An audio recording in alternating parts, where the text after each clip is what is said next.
किसी समय की बात है, एक राजा ने अपने दरबार में पंडित जी को पूजा पाठ के लिए बुलाया। पूजा के बाद राजा ने पंडित जी से 3 जटिल सवाल पूछे। 1. भगवान कैसे दिखते हैं? 2. भगवान कहां तक देख सकते हैं? 3. भगवान क्या करते हैं? पंडित जी थोड़े सोच में पड़ गए और बोले, महाराज, इन सवालों के उत्तर देने के लिए मुझे थोड़ा समय चाहिए। राजा ने उन्हें 1 महीने का समय दिया। पंडित जी घर लौट आए, लेकिन कई दिनों तक उत्तर नहीं सूझा। उनकी परेशानी देखकर उनका बेटा बोला, पिताजी, आप क्यों चिंतित हैं? पंडित जी ने उसे राजा के सवालों के बारे में बताया। बेटे ने आत्मविश्वास से कहा, पिताजी, आप चिंता न करें, मैं इन सवालों का उत्तर दूंगा। अगले दिन दोनों राजा के दरबार में पहुंचे। राजा ने पंडित जी से पूछा, पंडित जी, आपने मेरे सवालों के जवाब खोज लिए? पंडित जी ने कहा, महाराज, मेरे बेटे ने इन सवालों के उत्तर देने का जिम्मा लिया है। राजा ने पूछा, तो बताओ, पहला सवाल, भगवान कैसे दिखते हैं? पंडित जी के बेटे ने मुस्कुराते हुए कहा, महाराज, कृपया एक कटोरी दूध मंगवाइए। दूध लाया गया।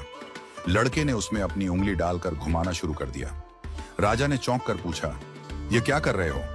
लड़के ने शांत स्वर में कहा, महाराज, क्या आपको इस दूध में मक्खन दिख रहा है?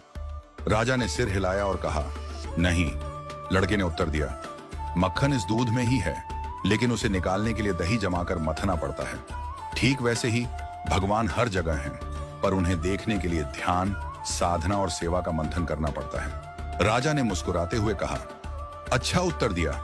अब बताओ, भगवान कहां तक देख सकते हैं? पंडित जी के बेटे ने कहा, महाराज, कृपया एक दिया मंगवाइए और उसे जलाइए। दिया जलाया गया और उसकी रोशनी चारों ओर फैल गई। लड़के ने पूछा, इस दिए की रोशनी कहां तक जा रही है? राजा ने कहा, यह तो पूरे कमरे में फैल रही है। लड़के ने उत्तर दिया, ठीक वैसे ही भगवान की दृष्टि की कोई सीमा नहीं है। जैसे इस दिए की रोशनी हर दिशा में फैलती है और सब कुछ देखती है, वैसे ही भगवान भी हर जगह सब कुछ देख सकते हैं। राजा ने संतुष्ट होकर कहा, बहुत अच्छा उत्तर दिया। अब बताओ, भगवान क्या करते हैं? पंडित जी के बेटे ने मुस्कुराते हुए कहा, महाराज, कृपया कुछ देर के लिए अपना सिंहासन मुझे दे दीजिए और आप नीचे बैठ जाइए। दरबारियों में खुसर पुसर होने लगी, पर राजा को जिज्ञासा थी, इसलिए उसने उसे सिंहासन पर बैठने की अनुमति दे दी। लड़का सिंहासन पर बैठकर बोला, महाराज, अब देखिए, अभी तक आप राजा थे और मैं आपकी प्रजा था, लेकिन अब मैं राजा हूं और आप मेरी प्रजा हैं। यही भगवान की लीला है। भगवान जिसे चाहते हैं उसे ऊंचाई पर बिठा देते हैं और जिसे चाहते हैं उसे नीचे उतार देते हैं। यही उनका काम है। राजा यह सुनकर चकित रह गया। उसने पंडित जी और उनके बेटे की चतुराई की सराहना की